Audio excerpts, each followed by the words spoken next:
Good. Okay. So I am so excited because I had asked this on Facebook to y'all a while back, and it was why women don't make the money they deserve. And Mm. I asked if that would be a useful topic. And as I was thinking about that and the points, I just happened to go to a Bible study that my coach was having. And I ran into another woman. And as we were talking, I said, yeah, I've got a podcast and I'm getting ready to do an episode on why women don't make the money they deserve. And she said, "Oh my gosh, can I talk about that too?" And I'm like, "Oh, yes, definitely." So I am so excited because you guys are so lucky to have the chance to meet one of the sales girls. Yeah. Once you find out about these girls, you're going to love them. You're going to fall in love with them. You're going to follow everything that they have. If this topic is at all interesting to you, if there's a part of you that's like, I do need to make more money, I just read their book, and you guys know I talk a lot on this podcast about how much I read. And so far, it's the best book I've read this year. And I think I'm down. I've got 7 or 8 books under my belt this year so far. So here's their bio. Listen to this, y'all. The dad from Matilda gave salespeople a bad rap. Macy McNeely and Kat Schubert are on a mission to change it. They have trained over 2,000 female entrepreneurs in the art of conversations and the science of persuasion. The co CEOs have made it their life's work to build up women who will use sales mastery to get their products and services into the hands of the people who need them. They aren't your average salespeople, they're the sales girls. So, Kat, Yay, April. I'm so excited. I Let's have am some too. fun. Oh, yeah, for sure. But let's just, I mean, seriously, let's just dive in. Tell me some reasons why you think women don't make the money they deserve. I've got my reasons picked up from my clients and I've coached around this topic, but I want to hear specifically from, because this is just like your area of expertise. So, 100%. We were actually just coaching a company this week and they have the most amazing mission. They want to help people control their alcohol consumption and just be the healthiest, most vibrant version of themselves. And it's wonderful. And what we asked was, why don't you think that you make the money? Or what comes to your mind when you think about your business? And the top thought in their head was, I want to help people. I just want to help people. And you would think that wanting to help people would naturally lead to more clients, more retention, more confidence, all that stuff. But what it actually ends up leading to is feeling like you can give everything away. And I mm, think especially being so nurturing and loving and wanting to be that safe place for people, we can confuse that with, oh, well, then it's bad to charge because that hurts people. We think that charging people is painful for them. And in reality, charging people is a gift because charging people, not only does it show you, the sales girl, hey, I believe in you enough that you can put your chips in. And then that person says, you have helped me believe in me. I'm going to put my chips in. And so there's a really beautiful value exchange that happens when you sell, when someone actually exchanges money for a service. But I think women in general, they don't think they're doing a favor. They think they're hurting somebody. They think they're taking, not. And I think that just those thought errors and those snags and people's like the conceptions of sales, it's holding them back from actually helping people because until yeah. you sell to them, you can't even help them.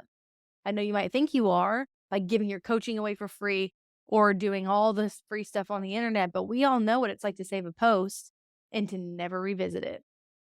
But Mm, when someone pays you, they pay attention, they show up, and sometimes, I don't know if you've experienced this, April, but sometimes I would say even most of the time, when you invest in yourself, something in you changes. Like the chemistry in your brain and your heart, it's like, whoa, I'm gonna lean in just a little bit more than I ever have before.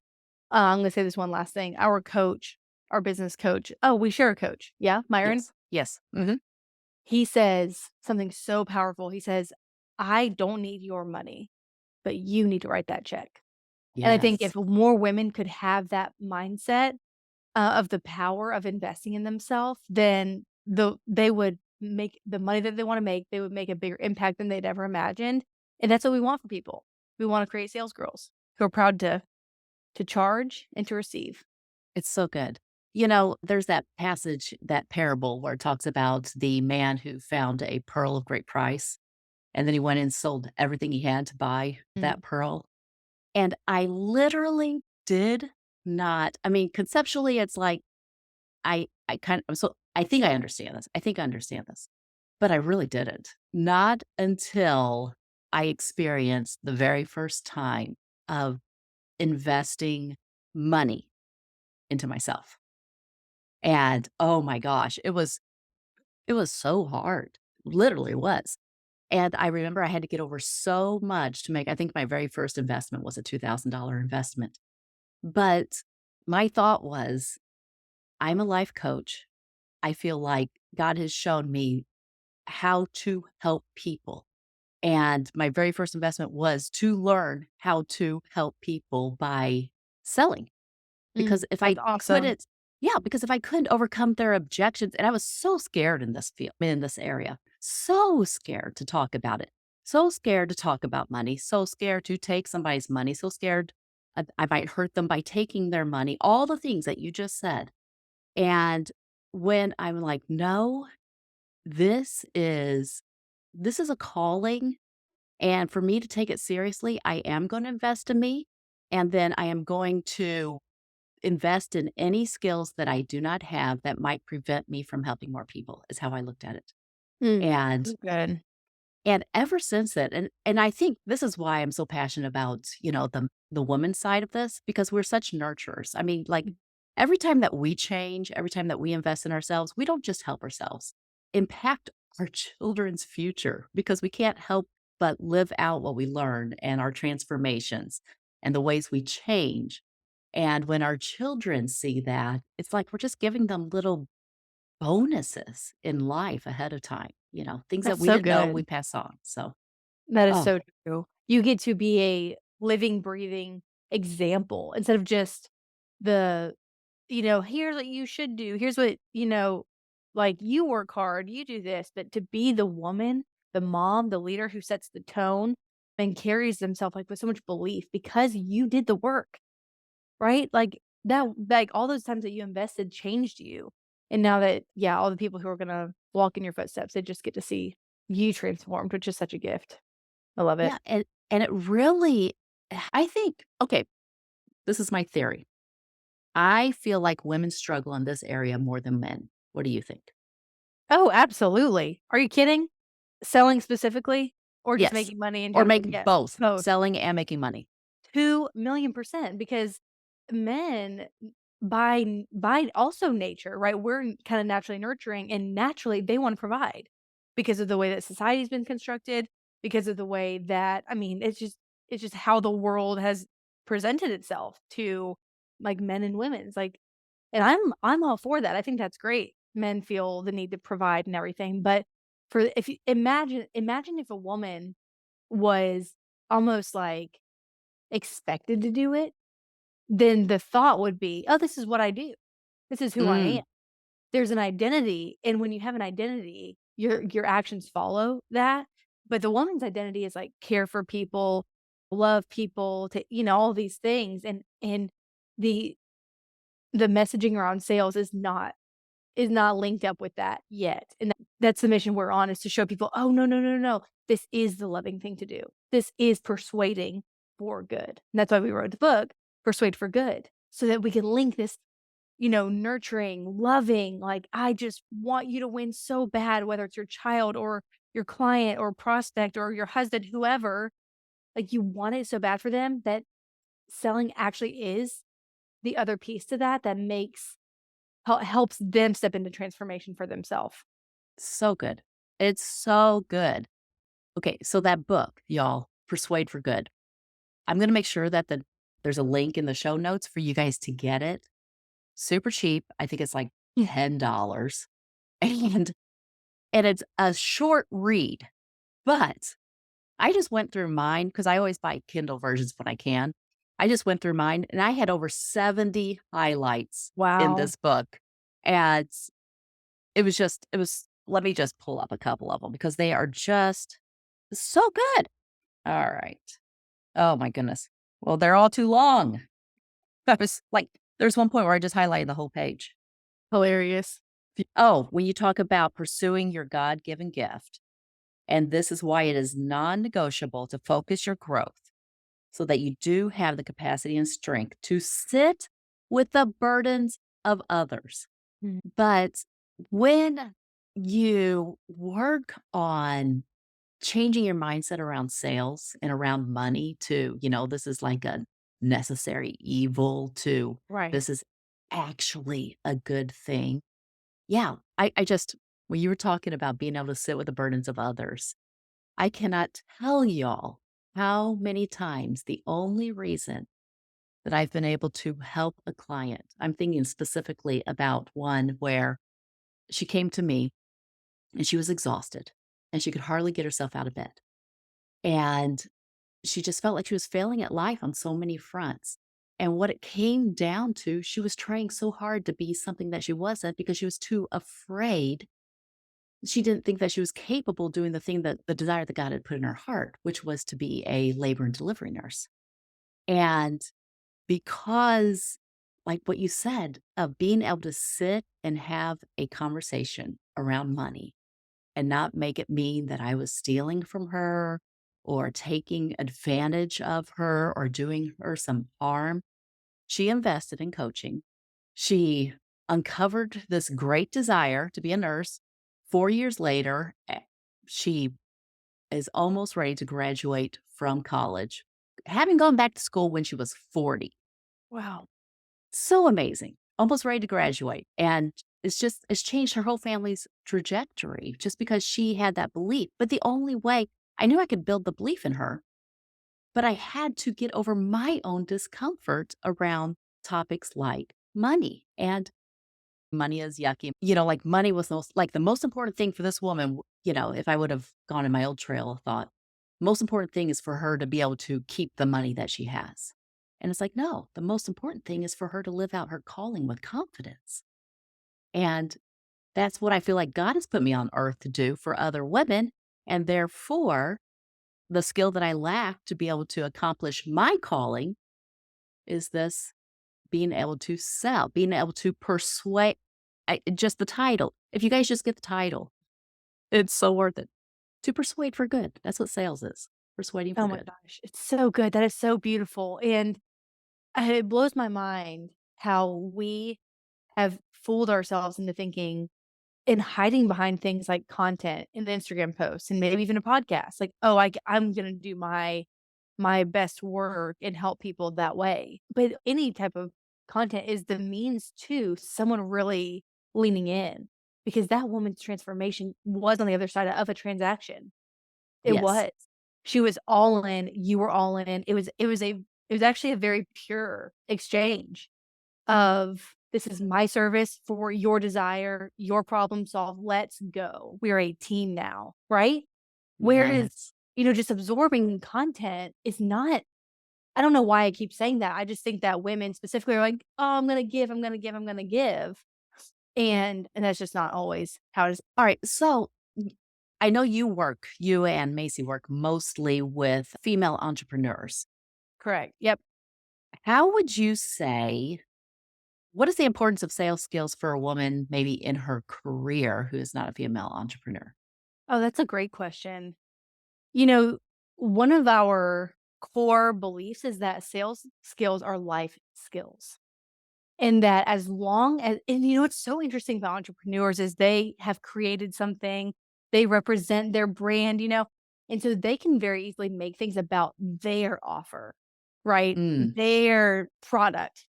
But what's really cool about career women, whether they be a nurse or an executive or a teacher, like anything at all, we've worked with just almost every industry, is they're almost like more detached from the quote sale, and they really connect with people faster because it's a people business, not a product business. mm, All sales, period.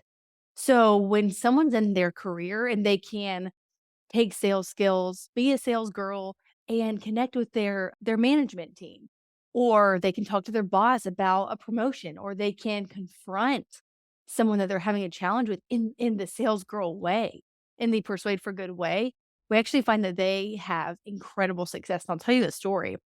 So in 2020, right as everything was happening, we were working with a woman who worked for Corksicle, the drink, the Mhm. cup, kinda like Stanley, Corksicle, and it's actually a smaller company than some would think, but she was not at the top of her company or anything, but she became a sales girl a few months before, and we told her, like, "Hey, stop thinking about your promotion, start thinking about the value you bring to the team, the way you communicate, all these things."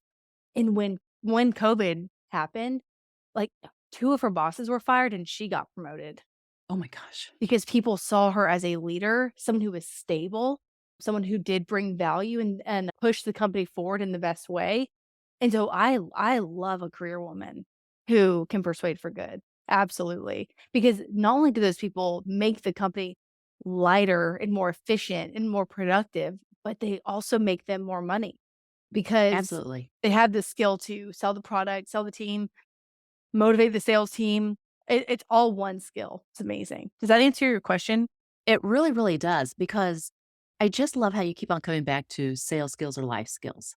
And I mean, that is what I had to adopt to even play in this area at all. I mean, I just, if you looked at me 20 years ago, I never would have imagined that I would be in business. The way I saw myself is I am the perfect right hand gal to a strong man who has big dreams and needs help implementing them. And what I learned is that, well, number one, I have great ideas too. Number two, sometimes those ideas clash with that man's ideas. And number three is that to be able to have a great idea and sell somebody else on it, that is the same thing as selling. Selling Oh, a product and 100. making money, selling for the better good. So, talking about sales skills.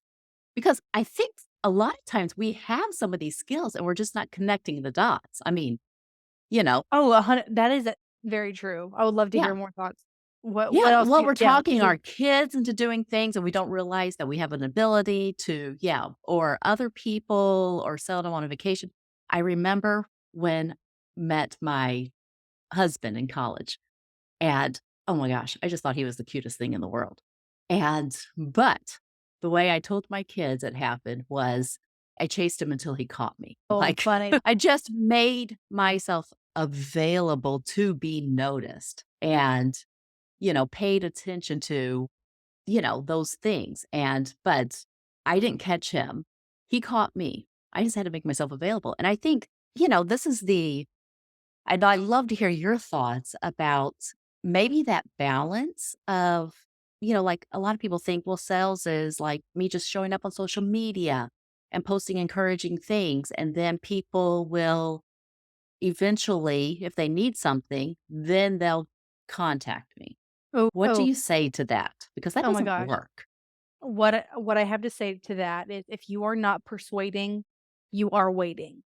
Oh gosh, that's so good. That's so good. That is another thing. Women I've heard something recently about, like, feminine energy. I'm not, like, super, like, I don't know a whole lot about, like, energy stuff, but that women wanna receive, right? Like, we want people to come to us. Like, we want, the man to come to us, pursue us. And so in sales, it's like, well, I don't wanna pursue them. I wanna be, like, hard to get. I wanna be, like, you know, mysterious and stuff. And there is a way to bring that into selling. Absolutely. It's give and take, right? You don't wanna be needy and, like, Yeah. pushy at all, but you do wanna pursue, and you wanna pursue just the idea that like, even a call to action, right? Like, DM me or, like, let me know your thoughts on this idea. Because what if it started a conversation that led into them being your client? You'll never know if you're just letting the plane fly in the air and never landing the plane with somebody. Mm. But Yeah. one of the meanings of persuasion when you break down the word is to advise through to completion, through to completion. Mm. So we're not just sharing, we're not just being nice and generous. We're doing those things and bringing it through to completion. And no matter how long that takes, that's the key. Persuasion is a process, not a pitch. And so this is Mm, not a one time, this one time chance and I'm going to shoot my shot. Like, sure, do that depending on the circumstance. But in general, you said selling ideas, and I cannot encourage someone enough to picture sales and persuasion like an arc, like the Sydney Harbor Bridge, and every step on the Sydney Harbor Bridge that gets you up and then goes back down, that is the sales process. You get thought by thought, perspective by perspective, objection by objection. You just ease them up. And when they hear what they need to hear, when they believe what they need to believe, you've ingrained it into them with emotion and logic and all these things. They're like, "Oh, not only are they ready to buy, but they're ready to believe in the transformation." yeah. Because that woman who bought from you, who became a nurse, that took way more than swiping her card. That was the easy part. I know not everyone thinks that, but trust me, swiping the card is the easy part. Getting them to execute on your protocols and the work, it takes work to change your mind with Yeah. a life coach. Are you kidding me? Doing thought downloads and finding thought errors and l looking your emotions in the face and being embarrassed, but, like, that's work. And so someone has to be bought into doing that. So persuasion is a process to getting them believing so they're the not just clients, but the most amazing clients you could ever have. Oh, it's so good. And this is I also think, like, people get beat up on themselves all the time over procrastination. Mhm. Like, I'm procrastinating on this, and and they almost take on procrastination as an identity, whereas I just think, no, procrastination is what you naturally do when you're confused, you lack clarity, you lack Mhm. confidence, or just not really sold on what's gonna be on the other side of that action. You just it might be you don't believe it's gonna happen or it's not doing any good anyway. And so to me, anytime I see procrastination, either, like in a sales call, like somebody's like pulling back, like, oh, they're like, oh, I just need to think about it, or I'm not good at taking action. Mm. This is literally like to me, it's a light bulb for no, no, no. There needs to be more persuasion going on. Like there's something That's there a that can be pulled out. that's a really good point. I've actually never I don't think I've ever heard someone connect those 2 things, but you're Mm, absolutely right. The question is exactly that. What are you like, who told you that? What's in your brain that is telling the story that you either can't do that, shouldn't do that, it's not gonna work out. Let's uncover it. That's what a sales girl does is she sees somebody in their current circumstance and also believes in where they can go, yes. and they're not afraid to uncover it.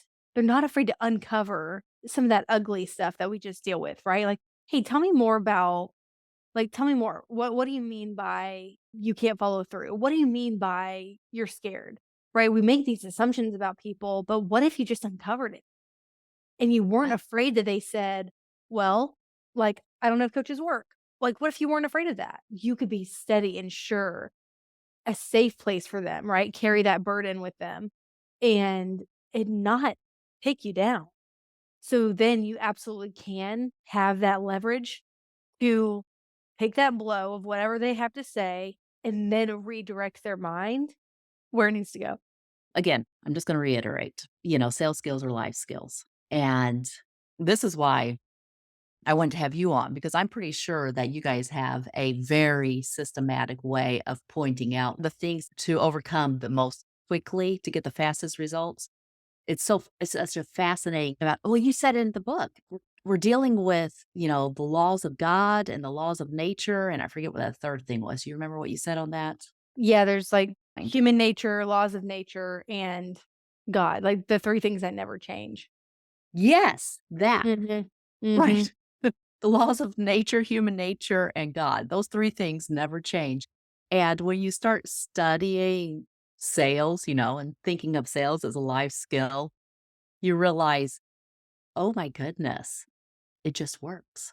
You know? Because here's the option, I think. If we can't persuade somebody for good, then we're only left with the option of people not getting what they want, us and them, or regrettably the option of force, and that's, Right. like I fell into that trap a lot when my kids were younger. It's kind of easy, just force the 2 to 4 year old to do what you want them to do. Right. Yes, but that's not a great skill when they become teenagers. It's Right. you want to be able to persuade them for their own good. Right. And and the same thing with your clients and the same thing with your boss. I remember one of the best things that I ever did was advocated for my own raise. But Mhm. to do that, I had to like really not think about, why would I want the money, but why would it be worth my boss's time to pay me a number that he would never have imagined that I would ask for. And And that's the question to ask. yeah, What is in it for him?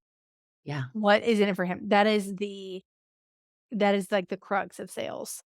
And yep, so you're saying, like, a four-year-old might not totally be picking up on, like, what's in their best interest or whatever, but a teenager, for you to sell them on not going to the bonfire without saying, "If you do that, you're this and that, and you're this and that." What if you actually gave them what they wanted? Which is maybe some sort of one-off from, like, reputation or status, right? Because they wanna go to be cool, so how can we help them feel cool and not yeah, go? Same with your yeah, boss. How can you help him or her make money and pay you more money? Like, that's the yeah, whole point, right? Like, you're gonna get more out if you just put a little bit more in here. yes, You can look at me like a slot machine, that works really well. So, that's exactly right. yeah. So right. Oh, it's just so good. Listen, women don't make the money they deserve either because they feel bad about money in general. I mean, like, don't even want to talk about it, or they just haven't taken the time to learn the skills that it takes. And they're just skills. They're just No, skills.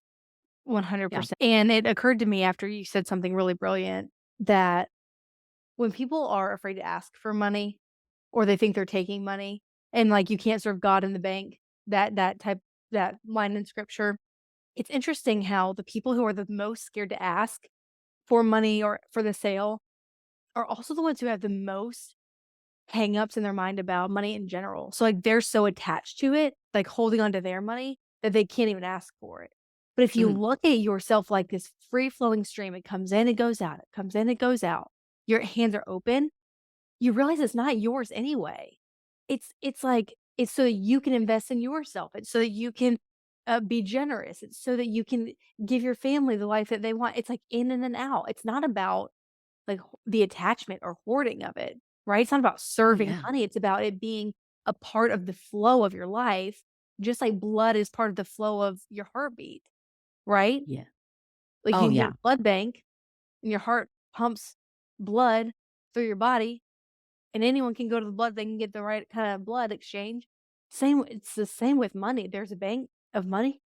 Your $100 could be my 520s the next day, Mhm. right? And salespeople, sales girls, we pump money through the economy in that healthy way that just is free flowing and healthy. That's a really strong belief that and just truth, you can't deny that, right? That Oh, yeah. that is just how it works. So what if you embraced it and you knew that it was a good thing and you learned Oh, the yeah. skills to do it? So, I'm excited for everyone. I hope that this encouraged at least one person.